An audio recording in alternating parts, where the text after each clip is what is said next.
We are still waiting on the results in the biggest test yet for progressive Democrats as the race between Michigan Senate candidates Abdul El-Sayed and Haley Stevens is still too close to call this morning.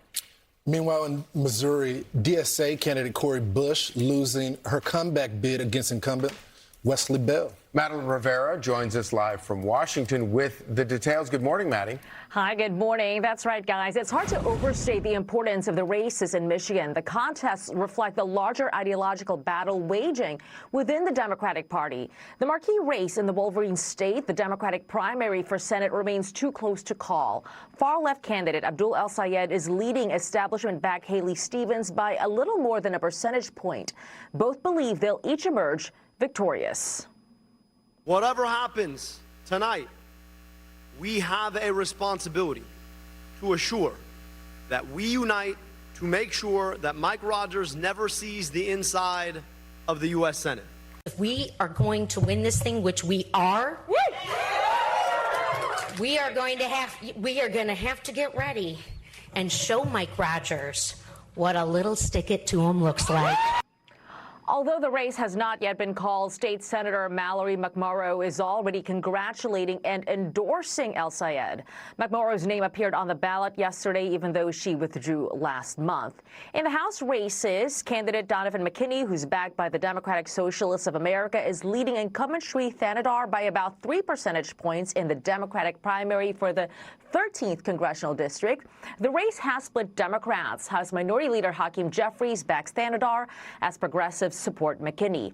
The far-left movement did score a win, though, as Sunrise Movement co-founder William Lawrence clinched the Democratic nomination for the state's 7th congressional district.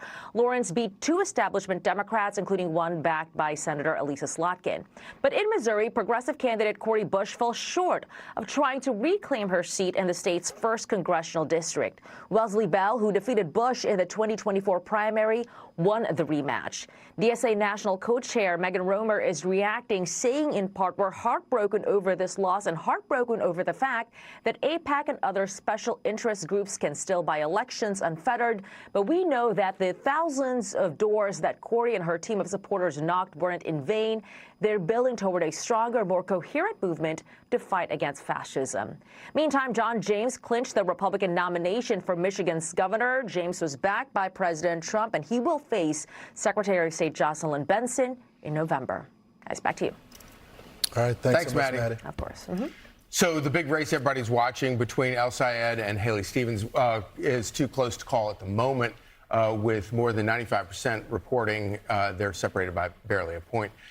That is the deeper and the closer that is this late in the game means the more trouble for Democrats. The fact that this division went so close, so deep, means that they're going to have a real difficult time in the general election, because a lot of those people who voted for Haley Stevens have made it very clear that they're not going to vote in the general election. Now, obviously, a lot of people say that in a primary, and then when the general election comes down and they're in the voting booth, they end up going with the party. But it's going to be this is going to be one to watch.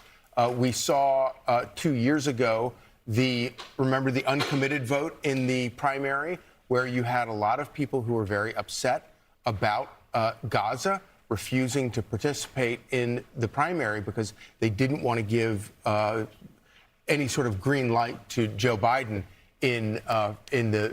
because of his support for Israel. This is really developing into a profound problem for the party, and I do not know how they managed to pull it back together for the general. Well, they said they wanted a Big Tent, Ainsley, and they got him. He's yours now. And so expect all the ads where he said all of these ridiculous things that many people would say is anti-American to be highlighted. And it's not the only race where that's going to happen in that area of the country. I think it was probably like 50-50 when it comes to some of these socialist candidates. Obviously, Cori Bush lost. You're not going to be able to run as a socialist in a minority community that has rejected those type of ideas. She wants to blame Israel. That is not why the people of Missouri rejected her. It's because they don't believe in most of the other ideas that she has as well. But in Michigan, it's a different story, Ainsley. Yeah, I mean, Donald Trump has said the communists are coming for America. He doesn't call it socialism. He says it's more of communism. And Speaker Mike Johnson says it's leading the country down a dark road of death to communism. He posted on X, this isn't just common sense versus crazy anymore. It's common sense versus communism. They want to take everything from you. They want to abolish the borders. They want to abolish ICE. They want to abolish prisons. They want to draft a new constitution. They want to abolish the Senate. They want to replace the Supreme Court. And they want a president chosen by Congress. Here's our current president, Donald Trump, talking about the traction that DSA is getting. And he sounds the alarm. Listen. What do you think about the traction these candidates who are backed by the DSA and are members of the DSA are getting? Well, I think it's crazy because they're going to ruin our country. They want to, I don't know if they want to. I think either they're very naive or they actually want to ruin the country. No matter where you look, go back 1,000 years with different names, anybody doing what they're doing and what they're espousing, everything turns out to ashes and junk and filth.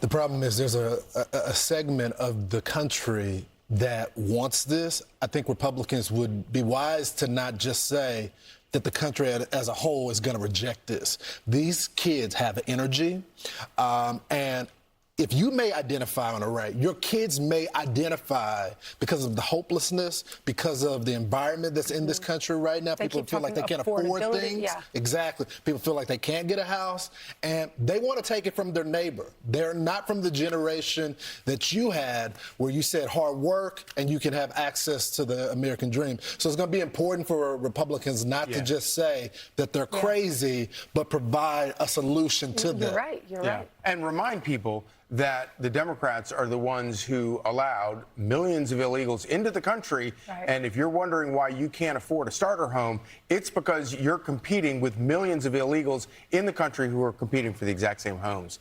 But you're right. Republicans have to do more than just yell, "Commie!" across the lawn. Mm-hmm. Because I think that if you're one of those people that you're working really hard, some people are working 2 or 3 jobs, and you're still not getting ahead, and then you have someone that comes into your neighborhood and says, I have a solution for you.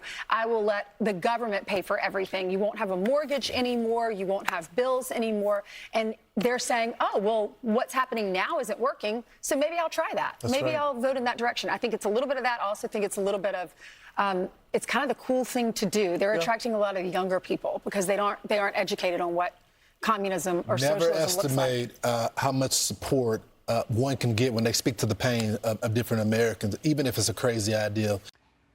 Be sure to like and subscribe for all the Fox News latest on YouTube and catch full shows streaming now on Fox One.